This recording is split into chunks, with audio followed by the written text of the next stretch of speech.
Friends, welcome to Sravanthi vlogs. Today నేను మినపప్పుతో పాకం గారెలు అనేవి చేయబోతున్నానండి.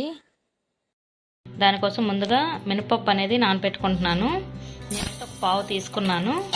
దీన్ని ఒక 2 hours నానబెట్టుకోవాలి వాటర్ వేసుకొని. ఇదిగోండి ఫ్రెండ్స్, 2 hours అయింది. ఇలా నానింది. ఇలా నానిన పప్పుని నేను ఇప్పుడు దీన్ని గ్రైండ్ చేసుకుంటాను.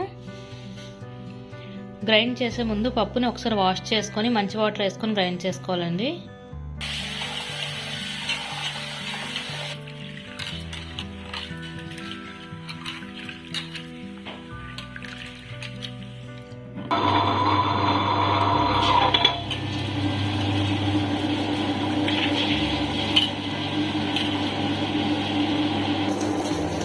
గారెల ముద్ద ఆడుకునేటప్పుడు వాటర్ అనేది ఎక్కువ వేయకూడదండి.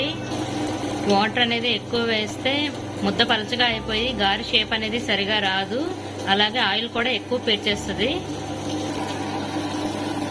సాల్ట్ అనేది ముందుగానే వేసుకోవాలండి. తర్వాత వేస్తే ముద్ద మళ్ళీ పలచ అయిపోతుంది. గారెల ముద్ద అనేది రెడీ అయిందండి. ఇక నేను ఒక గిన్నెలోకి తీసి పెట్టుకుంటున్నాను. ఇదిగోండి, ఈ విధంగా ఇంత గట్టిగా ఆడుకోవాలి గారెల ముద్ద అనేది.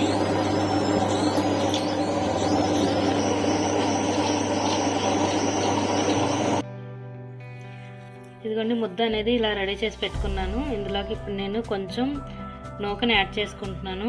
గోధుమ రవ్వ అండి ఇది. ఈ గోధుమ రవ్వ వేయడం వల్ల గారెలు అనేవి క్రిస్పీగా వస్తాయి. ఆయిల్ అనేది తక్కువ పేరుస్తుంది, అందంగా కూడా కనిపిస్తాయి.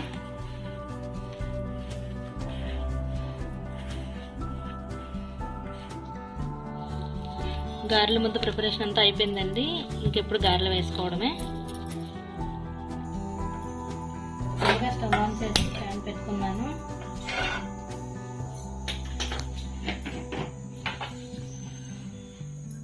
ఆయిల్ వేసుకుంటున్నానండి.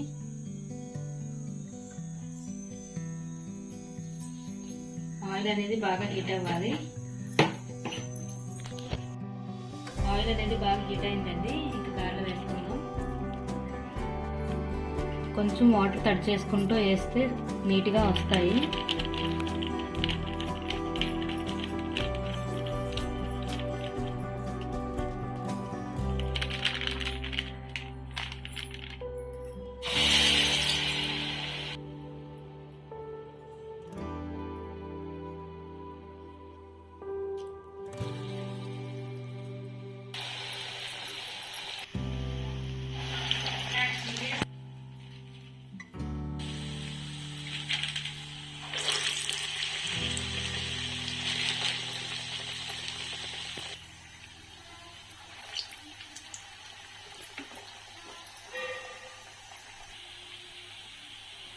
ఇదిగోండి, ఈ కలర్ వచ్చేంత వరకు ఫ్రై చేసుకోవాలి.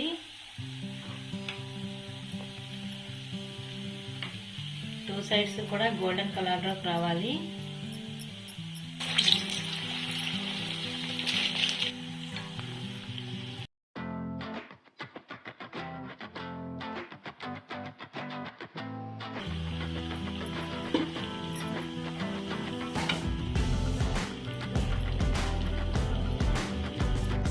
ఇదిగోండి, గారెలు అనేవి రెడీ అయ్యాయి. ఇప్పుడు పాకం రెడీ చేసుకుందాం. ముందుగా స్టవ్ ఆన్ చేసుకొని కళాయి పెట్టుకున్నానండి. అందులో ఒక గ్లాస్లో షుగర్ యాడ్ చేసుకుంటున్నాను. ఇందులో కొంచెం వాటర్ వేసుకోవాలి. చిన్న టీ గ్లాస్తో సరిపోతుంది. షుగర్ తట్టేంత వాటర్ అయితే సరిపోతుందండి, ఎక్కువ వేయకూడదు.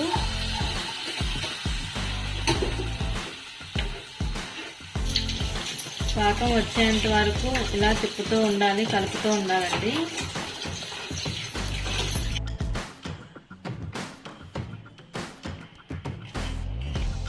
సన్నగా తీగపాకం వచ్చేంత వరకు మరిగించుకోవాలి.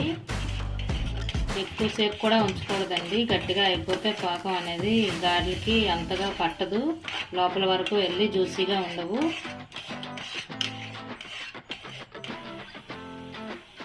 నేను పంచదార పాకంతో గారెలు చేసుకుంటున్నానండి. బెల్లంతో కూడా చేసుకుంటారు.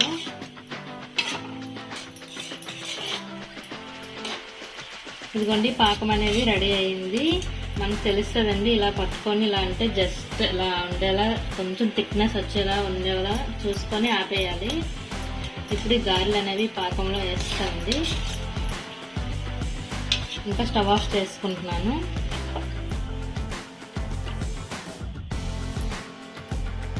మొత్తం ఇలా అయితే లోపటి వరకు పాకం అనేది వెళ్ళి గారెలు అనేవి గులాబ్ జామున్లో భలే ఉంటాయండి, జ్యూసీగా.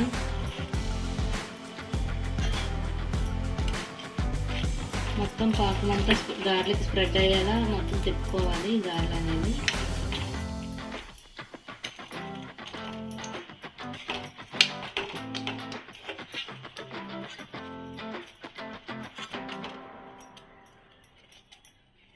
ఇలా పాకంలో ఒక హాఫ్ అన్ అవర్ అయినా ఉంచాలండి. అలా అయితేనే లోపటి వరకు పాకం అనేది వెళ్ళి తినేటప్పుడు స్వీట్ అనేది బాగా తెలుస్తుంది, టేస్ట్గా కూడా ఉంటాయండి.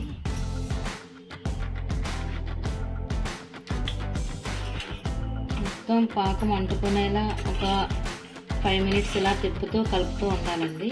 తిప్పాక ఒక హాఫ్ అన్ అవర్ ఉంచుకోవాలి. అప్పుడు తింటే చాలా బాగుంటాయి. ఇదిగోండి ఫ్రెండ్స్, ఎంతో టేస్టీ అయిన జ్యూసీగా పాకం గారెలు అనేవి రెడీ అయ్యాయి. మీరు కూడా ట్రై చేయండి, చాలా బాగా వస్తాయి. ఈ వీడియో కనుక మీకు నచ్చినట్లయితే please like, share and subscribe. అలాగే పక్కనే ఉన్న బెల్ ఐకాన్ కూడా క్లిక్ చేయండి. ఇకపై మేము చేసే రెసిపీస్ అన్నీ మీకు నోటిఫికేషన్స్ ద్వారా వస్తాయి. లైక్ చేయడం మర్చిపోకండి ఫ్రెండ్స్. Thank you.